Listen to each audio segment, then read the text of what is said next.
Manyara na tutazame kwingineko ambako zaidi ya shilingi milioni 290 kati ya milioni 600 zilizokopeshwa vikundi vya wanawake, vijana na watu wenye ulemavu halmashauri ya Mbarali mkoani Mbeya hazijarejeshwa na kuibua hoja kwa mdhibiti na mkaguzi mkuu wa serikali CAG. Taarifa ya Kenneth Ngelesi kutoka Mbeya inafafanua zaidi.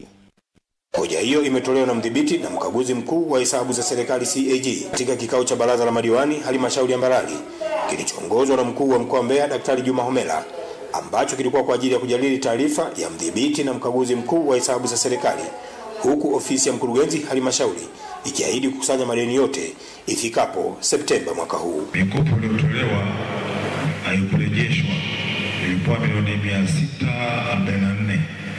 Hii mikopo kwenye vikundi vya kina mama, vijana na watu wenye ulemavu. Mpaka tunafanya uhakiki bado milioni 290 hazijarejeshwa. Sasa tupo sababu kwa nini hawajarejesha hela zote hizi 290. Agizo la pili linaendana sambamba na ile mikopo ambayo ilikuwa inarejeshwa, ambayo zoezi linaendelea, ambapo afisa maendeleo ya jamii hapa ameshatoa vitu kwa Septemba tulikuwa tumemaliza hizo zoezi. Kitu gani? Mikopo ya wanawake, vijana na watu nani asijakusanya. Ndio. Kushirikiana kamati za usimamizi za mikopo ngazi ya kata pamoja na wilaya pamoja na kamati ya ulinzi ya usalama wa wilaya tunasaidiana kuhamasisha warejeshe, lakini pia kata zote zimewapeleka kwenye mabaraza ya kata, na kwa sababu kipindi tuko katika kipindi cha mavuno, vikundi vyote vimeahidi kulipa ndani ya miezi mitatu. Katika hatua nyingine, mkuu wa mkoa wa Mbeya Daktari Juma Homera pamoja na mwenyekiti wa halmashauri ya Mbarali Twalibu Lubandamo wamepongeza ushirikiano uliotolewa na CAG, kwani mafanikio yote yanayohubiriwa kwa sasa ni kutokana na mwongozo wa ofisi yake ya mkaguzi mkuu wa hesabu za serikali.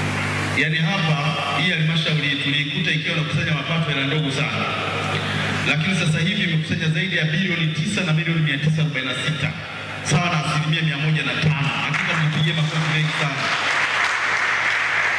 Na kwa kweli kwa hali ya ukusanyaji wa mapato tuwapongeze sana wana Mbarali wote. Kwamba tukitegemea chanzo kimoja cha ukusanyaji wa mapato, ipo siku kitakuja kutuletea shida. Kwa hiyo tunawashukuru sana CAG kwa kuenda kutekeleza hoja ambayo itatuletea faida.